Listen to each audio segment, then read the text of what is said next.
Un saludo a toda nuestra audiencia.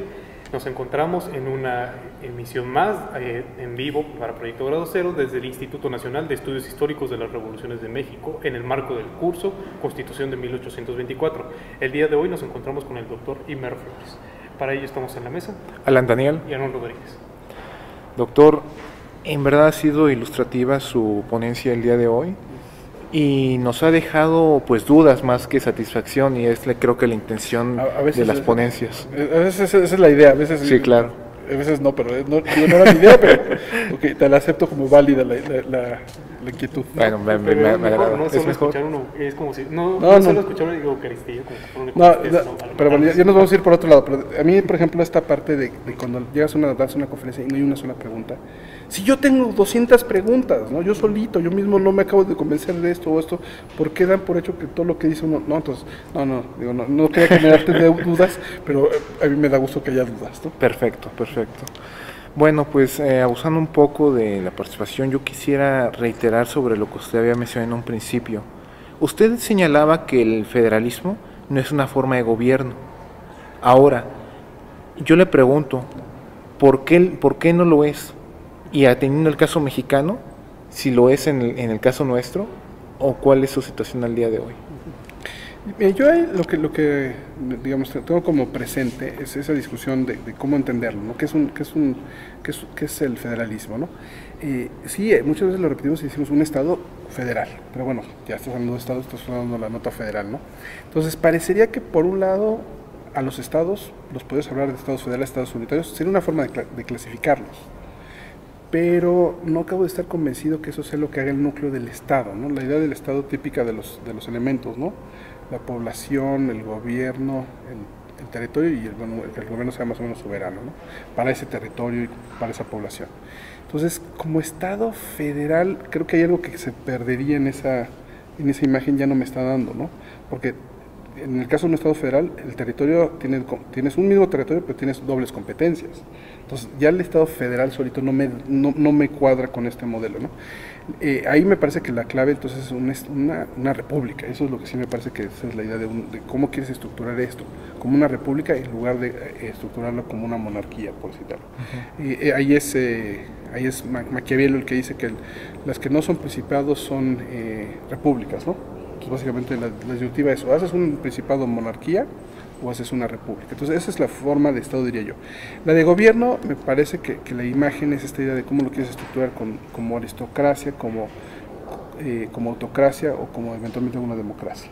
Entonces, ¿el gobierno de quién depende? ¿De quién es el gobierno? De uno, un autócrata, de unos cuantos los aristócratas, los aristos, los mejores, o de todo el pueblo, ricos y pobres, ¿no? La democracia. Claramente la idea de las formas de gobierno también tiene algo que todos conocemos, la idea esta de las formas corruptas, ¿no? La monarquía o la autocracia degenera en una tiranía, la aristocracia degenera en una oligarquía o plutocracia, el gobierno de los ricos, y eventualmente la democracia como demagogia, ¿no? Entonces, pero otra vez, ese es como el nivel de donde creo que está la estructura del gobierno, y federal no te entra a través ahí, porque tendrías que decir que hay doble gobierno, que hay un gobierno federal y que hay un gobierno local. Entonces otra vez regresa, creo yo, a que la idea correcta de cómo entender qué es el federalismo es un régimen de distribución de competencias. Tienes un territorio, pero tienes dos ámbitos de competencias, o tienes unos gobiernos locales y federales. Entonces, como verás, no cuadra con una forma de gobierno, no cuadra con una forma de Estado, por eso me inclino a pensar que es una forma de organización. Y como decía yo, y ustedes ahí en grado cero seguramente están más familiarizados con la idea de que esto no es que sea una idea completamente original mía, sino que lo estoy tomando de Kelsen, ¿no? Kelsen en la teoría general del derecho y el Estado hace esas clarificaciones. Formas de Estado van, formas de gobierno tales, y formas de organización entra el tema de centralismo, federalismo, que él lo llama centralización y descentralización. Y él es el que refuerza esta idea de que un Estado que además de ser democrático es federal, eso es como lo más democrático, lo más abierto, lo que fomenta más la libertad, porque no estás concentrando el poder, al contrario estás limitando el poder a la hora que lo vas distribuyendo, y si lo distribuyes entre todos los ciudadanos y además lo distribuyes en diferentes competencias, pues esa es la forma más amplia, ¿no? Para nuestra audiencia, recordando que somos un centro de difusión, a su juicio, ¿cuáles son las características que definen que la forma de gobierno, la forma de organización de nuestro país tienda tienda hacia el federalismo y este haya sido considerado como mejor incluso ante todos los experimentos o alternativas que fueron intentados durante el siglo durante el siglo XIX. Yo más bien diría que lo que hicimos, y creo que la metáfora que suelo como usar para esta idea, es que la Constitución tiene como doble función, ¿no? No nada más es que tenemos esta Constitución, somos así, ¿no? Sino que también aspiramos a ser de esta otra forma. Entonces decía yo que no es un mero espejo de la realidad, porque si fuera espejo de la realidad estaríamos aquí y aquí estaríamos nuestro reflejo, ¿no?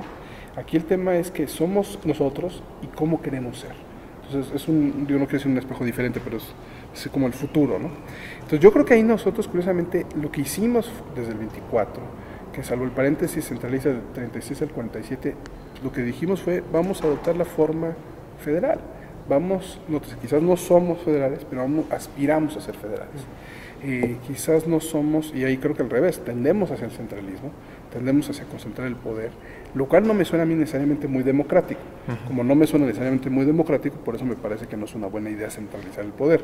Me parece que se necesita limitar, se necesita distribuirlo, y por eso me parece que el federalismo es una buena forma para hacer esa.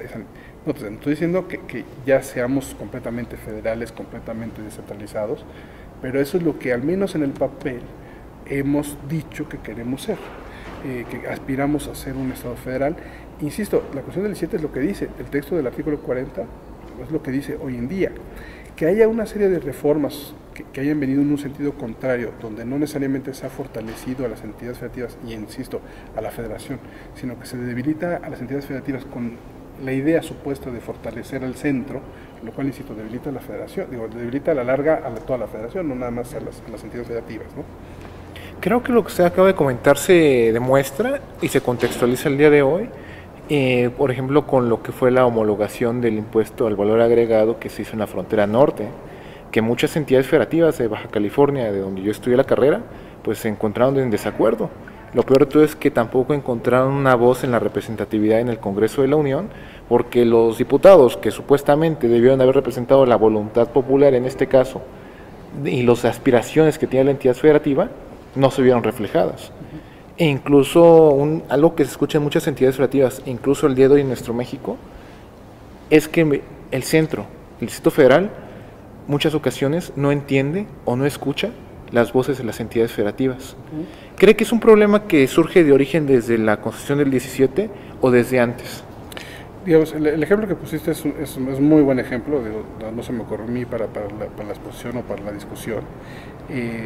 Es un muy claro ejemplo de quién es el que sabe, y podemos tomar decisiones desde el centro de una provincia lejana, y te lo pones muy bien tú, toda la franja fronteriza donde se homologan los impuestos, cuando por razones históricas para poder competir con los mercados del otro lado, pues tendrías tú que bajar los impuestos, ¿no? Entonces, y ahí quizás el tema de alguna forma también regresa a que no hemos sido completamente federalistas, porque si fuéramos completamente federalistas, los estados quizás podrían tener margen de maniobra para poner sus impuestos.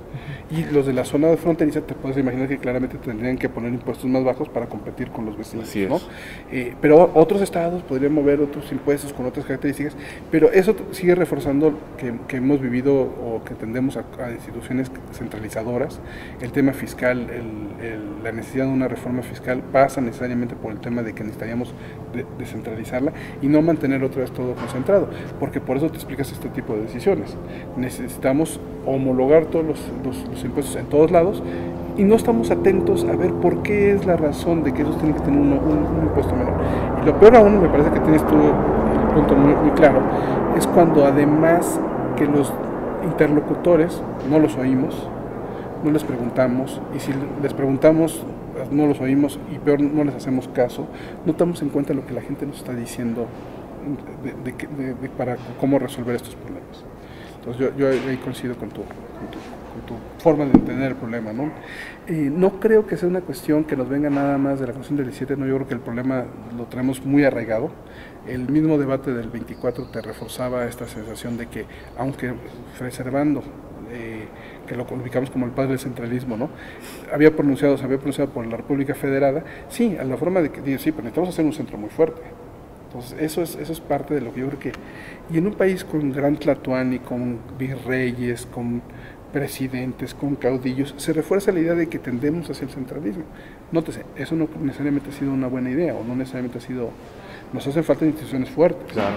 Entonces, en la medida que tengas instituciones fuertes, creo que vas a tener un sistema mucho más fuerte y vas a evolucionar mucho mejor, digamos, ¿no? Sí.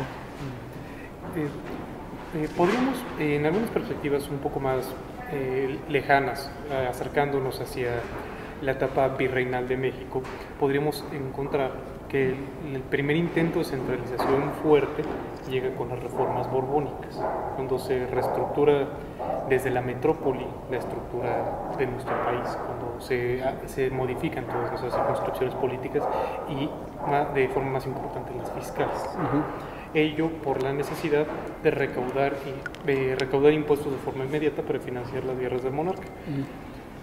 Acercándonos a partir de esto a nuestra realidad actual, ¿considera usted que el estado del Sistema Nacional de Coordinación Fiscal responde verdaderamente a las necesidades particulares de los estados o solo demuestra la debilidad institucional de las ramas federales? De las entidades federativas, ¿no? Sí, digamos, coincido con esa última parte, ¿no? De cómo, sí, a mí me parece que la coordinación fiscal es una cosa, digamos, con coordinación fiscal tendríamos que estarnos coordinando uno con los 32 entidades federativas, y aquí básicamente es el centro el que dice cuánto te paso a cada uno, entonces mucha coordinación fiscal no le veo al ejemplo, ¿no? Pero eso te abre otra vez una de estas oportunidades, ¿no?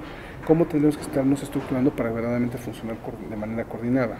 Y tú lo decías a partir un poco de la reforma borbónica, que ahí fuera donde se centralizó. No, yo creo que siempre hemos sido centralistas y ese puede ser un buen ejemplo de cómo todavía más centralistas podemos ser, ¿no?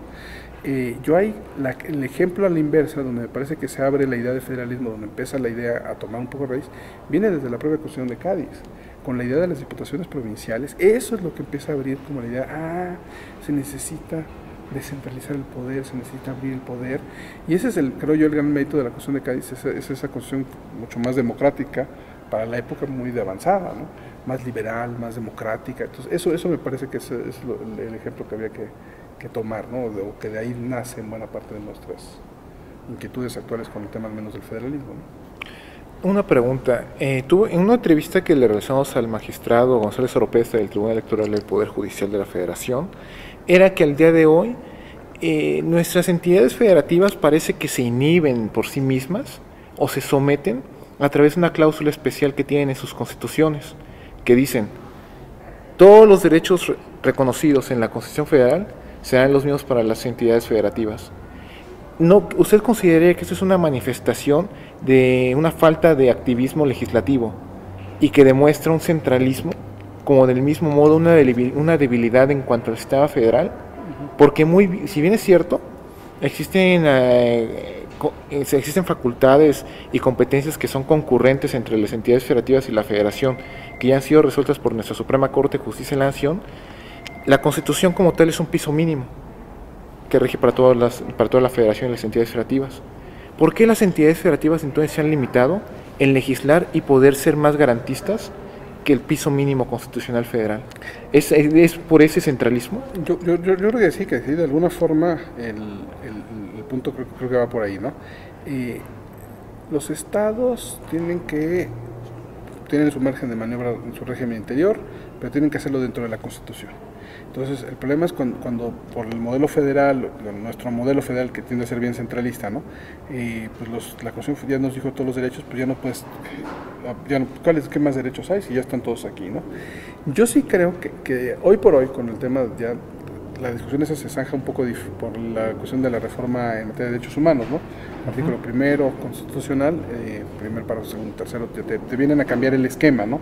de esta pregunta, pero antes de eso, si había tratados internacionales y había la Constitución y no necesariamente embonaban los derechos de un lado y los del otro, como dices tú, ¿por qué los estados no pueden empujar estos otros derechos que tenemos en tratados? Alternativo legislativo. Entonces yo creo que tenían esa posibilidad de hacerlo, ¿no? Entonces una falta de no legislación, ¿no?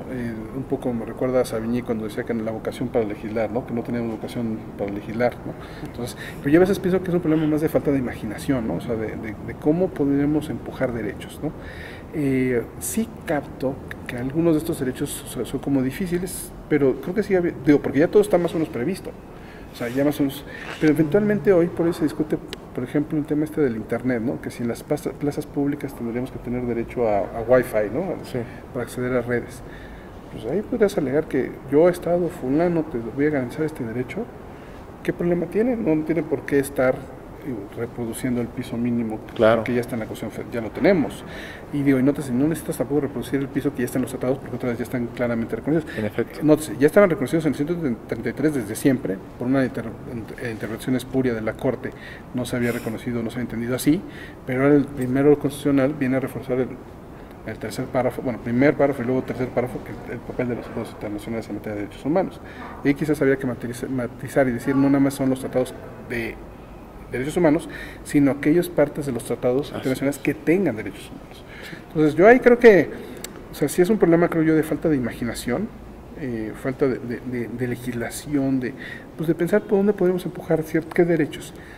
Además de que, como tienes unas instituciones centrales, no quiero decir necesariamente muy fuertes, pero por lo menos esas funcionan mejor que los locales, pues si además el control de constitucionalidad lo tienes concentrado en la Corte, entonces pues estos controlan todo, ¿no? Entonces, aquellas cosas que no se parecen a la Constitución Federal, pues no necesariamente las declaran constitucionales, ¿no? Yo creo que para ahí tienes ese mismo problema. Sí. Para subsanar esta problemática, ¿no cree usted que sea viable fomentar la legislación local, más bien la actividad legisladora de los congresos locales para otorgarles celeridad a la amplificación del bloque de derechos? Pues sí, digo, sería una forma. El problema es que sí tienes ahí qué tantos márgenes de maniobra tienes. Y quizás ya no sea tan necesario con el tema de los tratados. Pero sí coincido de alguna forma con la idea de que necesitaríamos que los legisladores fueran más imaginativos, fueran más creativos, porque hoy por hoy, ¿qué es lo que hacen las legislaturas de los estados? Básicamente, las reformas a la Constitución General de la República, que tienen un impacto en los estados, hay que hacer esos ajustes, y entonces se la pasan haciendo esos ajustes, cuando ellos también tendrían que estar resolviendo problemas locales. Y en la medida en que ellos vayan resolviendo problemas locales, van, insisto, a fortalecerse. Problema: cada vez le hemos quitado más atribuciones a los estados para pasárselas al Congreso de la Unión. Claro. Entonces, cada vez la posibilidad de legislar que tienen los de los estados cada vez es menor, y mientras que el Congreso General de la República va ganando más terreno. Entonces, ahí también el problema no nada más es que les falta imaginación, sino que les ha sido acotando tanto los ámbitos de maniobra que les queda muy poquito a veces por hacer, ¿no? Bueno, pues por mi parte sería todo. Yo creo que nos ha sido ilustrativa y ha podido subsanar algunas de las dudas presentadas con su ponencia. Y del mismo modo, pues agradecerle el que nos haya podido otorgar la entrevista, doctor. No sé si tengas algo que agregar, Aaron. Nada más que agradecerle su tiempo y la valiosa información que nos da, sobre todo para comprender y desarrollar lo que yo llamo un presupuesto cultural del sistema jurídico mexicano, que es el federalismo. Por desgracia últimamente se han arbolado únicamente como idea plenamente política y comienza a dejarse de lado al momento de crear el ordenamiento jurídico el ordenamiento jurídico de todos los regímenes. Le agradecemos mucho la entrevista. No, al contrario, muchas gracias a ustedes.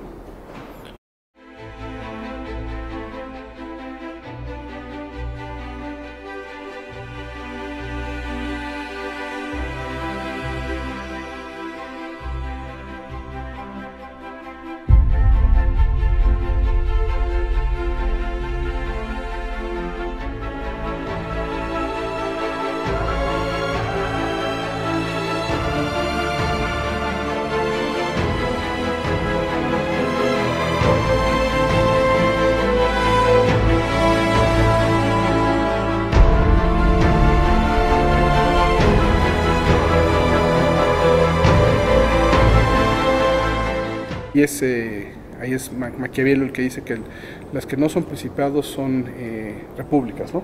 Entonces básicamente la disyuntiva es: o haces un principado monarquía o haces una república. Entonces esa es la forma de Estado, diría yo.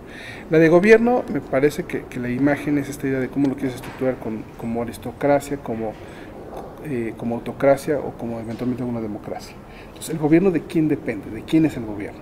De uno, un autócrata, de unos cuantos, los aristócratas, los aristos, los mejores, o de todo el pueblo, ricos y pobres, ¿no? La democracia.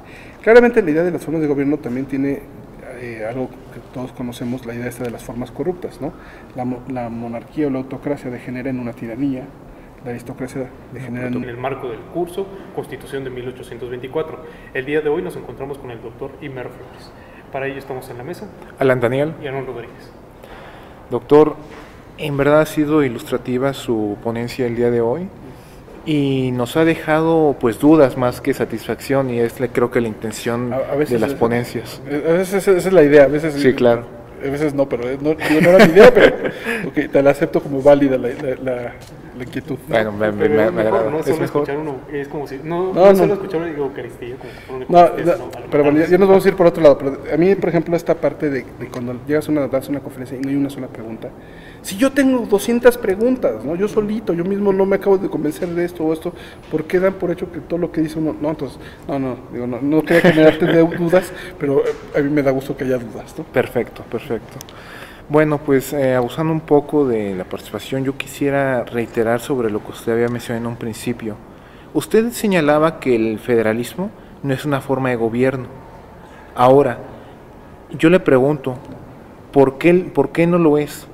Y atendiendo el caso mexicano, si lo es en el caso nuestro, o cuál es su situación al día de hoy. Yo ahí lo que digamos tengo como presente es esa discusión de cómo entenderlo, ¿no? ¿Qué es el federalismo, ¿no? Sí, muchas veces lo repetimos y decimos un estado federal, pero bueno, ya estás hablando de estados, estás hablando de la nota federal, ¿no? Entonces parecería que por un lado a los estados los puedes hablar de estados federales, estados unitarios, sería una forma de clasificarlos. Pero no acabo de estar convencido que eso sea lo que haga el núcleo del Estado, ¿no? La idea del Estado típica de los elementos, ¿no? La población, el gobierno, el territorio y que el gobierno sea más o menos soberano, ¿no? Para ese territorio y para esa población. Entonces, como Estado federal, creo que hay algo que se perdería en esa imagen, ya no me está dando, ¿no? Porque en el caso de un Estado federal, el territorio tienes un mismo territorio, pero tienes dobles competencias. Entonces, ya el Estado federal solito no me cuadra con este modelo, ¿no? Ahí me parece que la clave entonces es una república. Eso es lo que sí me parece que esa es la idea de cómo quieres estructurar esto, como una república en lugar de estructurarlo como una monarquía, por citarlo. Ahí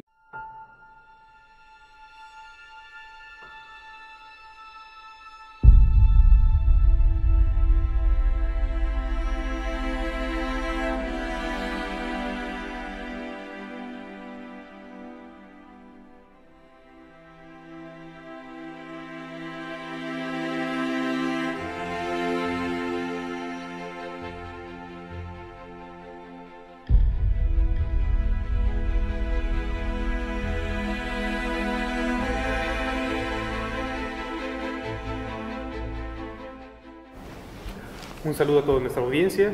Nos encontramos en una emisión más en vivo para Proyecto Grado Cero desde el Instituto Nacional de Estudios Históricos de las Revoluciones de México.